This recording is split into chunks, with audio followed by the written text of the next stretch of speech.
Well, here we are, finally. It's been quite the journey. I did some computations earlier, so for those who have been watching this series, this has been me doing the Galactic Legend Kylo Ren. And today will be the final day of getting his ultimate. So you can see I'm 9 of 10 here. I didn't do a video when I actually unlocked him. I think I was just shy of it last time I was waiting on his ship.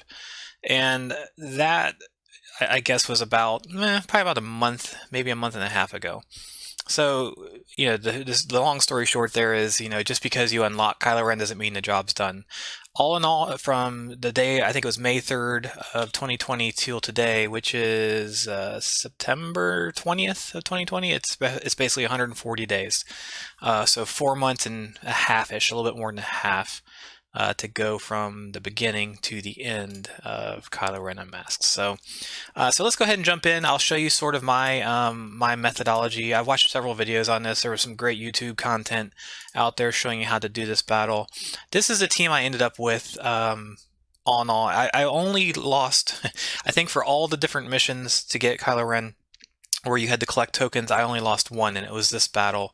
You had to do this battle 10 times. I lost one of those. It was late at night. I wasn't paying attention, did not follow the order I'd been establishing, and I lost. So let's hope today, after finally collecting all this, that this will not happen again. I don't think it will. I've been pretty consistent since then. So for those of you who haven't seen this event, you basically bring in your actual Kylo Ren, so you'll want to make sure and level him up as far as you can. And what we'll want to do is we'll want to stun Finn with this middle attack here. All right, then you'll want to keep assisting as much as you possibly can. And then whenever you're on your Kylo Ren Unmasked or your GL, you'll want to click this button and pick yourself, which will reduce all of his cooldowns by 1.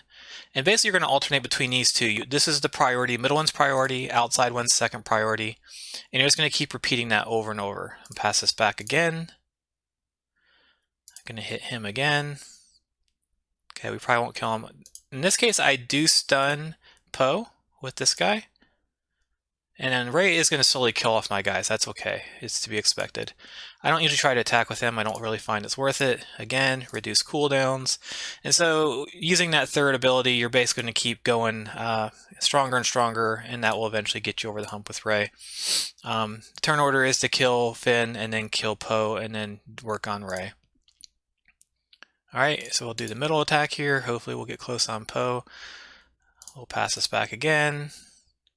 We don't need to reduce cooldown, so we'll use our third ability. I should have used my middle ability. That was a mistake. Hopefully we don't come back and pay for that. Alright, reduce cooldowns. Hit Poe. Alright, so it's going to wind up being me and Rey at the end of this. She'll kill off all of my guys slowly but surely. That's okay. Nice little healing immunity there. Should kill another guy here. Alright, reduce cooldowns, middle, back to him.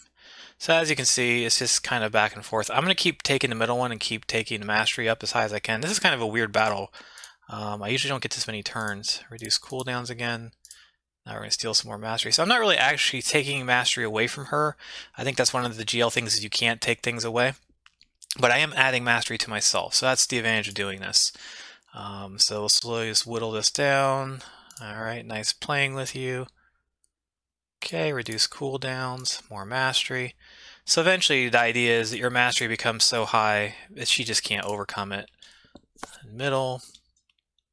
Alright, so it's one-on-one now. Keep reducing the cooldowns. More mastery for me. Okay, middle one. There we go. So that's pretty much the methodology I used through this battle. He is Relic 7. And when I lost, I guess I was just tired. I was doing it late at night, and I hadn't had a chance to. All right, I had a chance. I didn't pay attention, I guess was the problem. All right, so that said, we'll go here. Looks like we finally got our ultimate. Here we go. We're going to unlock it. There we go. So he is officially complete, fully maxed out, all the skills, all the stuff, all full of relic. There he is. So that's it. That was a battle. So I guess my thoughts on Kylo Ren Unmasked and the GL. I think I'm very happy that I took Kylo instead of Rey. This character is giving me a PvP team. it's given me a team for the Sith raid that can basically be top five on any given week. Usually you'll do between 100 and 130 depending how. And I don't have all my other guys fully relic, so I can do 130 million damage easily, which will get me a top spot in my guild. It will also let me solo tank. Like I don't even watch tank anymore. I've got one of my guild mates. He actually showed me this tank team. Whoops, not you. Been using this for tank. I just auto it, just turn it on, let it go, which is great. Like it's as good as being, a simmed one at this point for me, which is fantastic, and it happens fast. So all in all, you get like a great raid character, you get a great PvP character. It still helps with the dark side geos. He's obviously strong there. The current running event, what is it? The bounty hunter, obviously this was easy.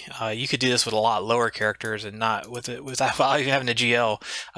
But for in this case, another big benefit. So all in all, I'd say, for that aspect of it, I think if I'd done this with Ray, I'd be a lot more disappointed, to be honest. He plugs in so many places and it's so much value.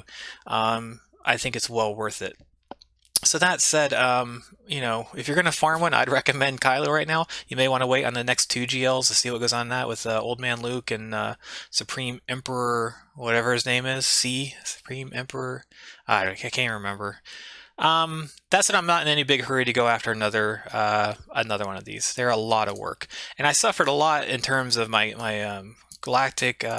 What's it called? My Grand Arenas, Gax. I've had a hard time keeping up with some of your teams because for the 4 months I've been farming this character, I really fell behind in terms of like a good strong Grievous counter, and my Padme counter. Like those are all teams I can buff up now, but like I've spent basically 4 months not doing that, and now I'm in a spot where I need to play some catch up. So just some, I have some old characters like a Malik, for instance. Who's still not relicked up, just because again those materials were going to other characters. Um, but anyways, that's part of the decision that you need to make with it. If you're competitive in Grand Arena and you want to stay relevant, there's my Malik.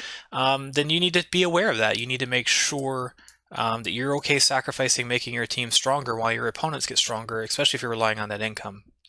And I think for now, I've decided I'll be moving on to the Mandalorian characters. I've already kind of went down the road with Grief. I think I have enough to take him the Relic right now. I'm going to hold those mats for a while. Work on Mando and Kara just to have this ready. The child's coming. I kind of want that character. It's a vanity project, and that's fine. In the meantime, I'll probably work on some of my GAC counters and stuff like that. One of the questions I had gotten, and it is a good comment, is like, how do I farm? How do I farm during this thing? So I actually haven't farmed my things today. So I think like everybody, this first tab, I just grabbed these 4 items because why not? It all feeds. In this case, luckily I've been doing Captain Han Solo, so anything relevant here I'll grab. If there's any kind of Cairo here, I don't really care if it's a bad deal. I've got so much of this currency, I don't mess with it. I don't really care. I'll buy it. These, like, obviously I wouldn't, like, it's just, a bad deal. So anyways, any relevant characters, any Cairo, depending on the piece, if it's for these credits, like, even if it's a carb or a cuff or something like that, even if I know it's a bad deal, I just kind of pick them up. To me, the materials are worth more than the currency, so that's just sort of that tab for me. This tab, as you can see, I don't buy a whole lot out of. I've got everything here. If I need currency or if I need stuff for this store on the end, what's it called, the shard store, then I'll buy stuff there and just shard it. I will say I'm fairly inefficient with this. I don't really, spend a lot of time going through this. I don't generally run out of shard shop currency, so I don't really worry about it. This tab, I typically buy anything. I try to keep all my main pieces at least over 100 and sometimes a little bit more depending on what I'm farming. I've been farming for a little while since, the last, this last GL. So I've kind of built up some things, but like even cuffs, like I know there's some characters I'm working on, I'll need cuffs. I'll pick up stuff randomly like this and just try to refill the coffers. Low level stuff, not so much. I am farming this TIE fighter since I've gotten that character now. So again, anything in here that's relevant that, I have a little bit of, I try to keep everything above 100, but again, the guild store, I try to keep pushing, the main items here above 100 just to have them in stock.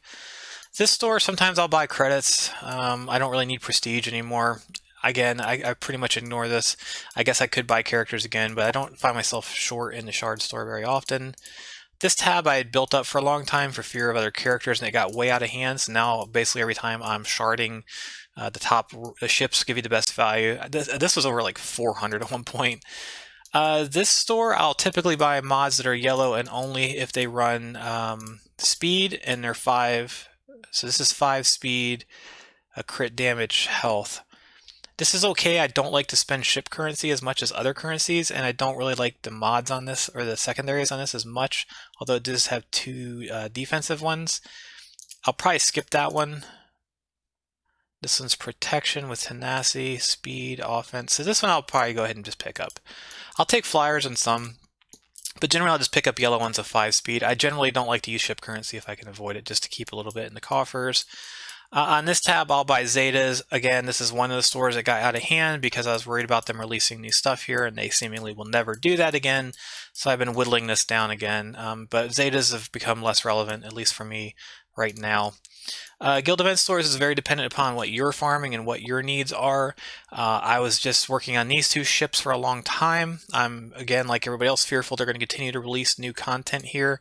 So this MK2 token stuff, I'll probably sit on these for a while, so I don't... Like, this injector cell is really tempting, but I don't have anything pressing for it right now, and I don't want to spend this currency until I get a little bit of a coffer built up. It's stupid that you have to play this game this way, but that's the way the game has to be played. That said, I will take stuff with the other currency, like this MK12. Probably not the best deal in the world, but I'd like to have those stocked up. I could take these, but I'll probably wait. There's nothing pressing me on these right now. And then stun guns, I always buy out of the store. Not these, the 5s. So anytime I see a stun gun here, I'll buy them. So that's pretty much it. So that's why I look for in this tab, more rare stuff, and I'll pick up stuff kind of as it fits. I don't think I'm really going to be pressing for this right now. And then the championship store, I just buy Kairos. And right now I've got a lot more MK7s and 9s, so I've been holding off on buying these, buying 9s here instead of it. I don't barely buy anything else in here. I'm sure there's probably some deals that I could pull out of here, but I just found the best bang for the buck for me are those for Kairos. And the final store, this is kind of a free-for-all for me. Anything that looks like, you know, it'll get me over like anything MK12 that will get me over a threshold of 50, anything gets me closer. I don't worry about this too much because I find this currency just sort of rolls in and I end up using these items sooner or later. And then MK5s, or I'm sorry, the stun guns, I'll buy, MK5 stun guns, I'll buy here every time. So somebody had asked how I kind of handle the stores during this farming. So this, when I was doing the GLs, this was sort of the high level, what I looked for on each tab. I'm sure there's more efficient ways to doing it in places, but again, I don't really find myself running out of currency in a lot of places. And if I did, I'd probably get a little more tight. This one's probably the one I found I'm the tightest with because it's hardest to come by. And I really just find the value of these Kairos here to be the best for me. So anyways, that's the store. So there it is. Do I think it was worth the effort? Sure. I think that, you know, Kylo being what he is and you know, where he fits into the game and the amount of benefit you'll get from him. I'll recover a lot of the, you know, I hate that the guild raids are set up the way they are, where, you know, you're forced to be competing with your guildmates for materials and mats, and you know it sucks. But at the same time, if you wanna continue to evolve your characters and your roster, and you know you want to look for places in the game where you can pull you know, the best amount of resources for your time spent. Again, I don't spend a lot of time in squad arenas or ship arenas. I think, you know, I think was I 60? Yeah, I think I usually get just above 50 because I simply won't grind it. But you know, that's sort of the game. You know, it's time versus effort. For me, the time is more important in a lot of respects. So anyways, I hope you enjoyed the series. I hope you enjoyed looking at Star Wars from a free-to-play perspective. It is totally possible to get a GL as a free-to-play player. You will make sacrifices in your roster while you're doing it, and that's okay. I think that the new Luke is a much easier road if you're looking for something with a little bit more, I guess, panache, and you really want to have some more of the rarer characters in the game. You know, that new Luke character. What was his name? Grandmaster Luke? Jedi Master Luke? I can't remember anymore. Anyways, yeah, Jedi Master Luke, whatever his name is. He's probably worth chasing. You know, I don't think the characters that get him to where you need to go are going to be wasted resources, and you get kind of a new character with it. Jedi Knight Luke Skywalker, yeah. So he may be something you want to chase. Again, he's probably not going to be meta in terms of PvP. He's not going to get you a lot in terms of the various raids, things like that. But on the light side, Geo, maybe that's something going to help you out there. If it were me today, if I had to make a decision, I'm going to hold off on Luke and wait and see what these other two GLs bring to the table. I'll let other people make those mistakes like they did with GL Ray, if you want to call it a mistake, and hopefully make a more informed decision. So if you enjoyed the content, please give me a like and a subscribe. I hope you enjoyed it. We'll see you guys in the next Star Wars Galaxy of Heroes videos. I do all kinds of other videos as well on other video games in the mobile market. So we'll see you guys soon. Thanks.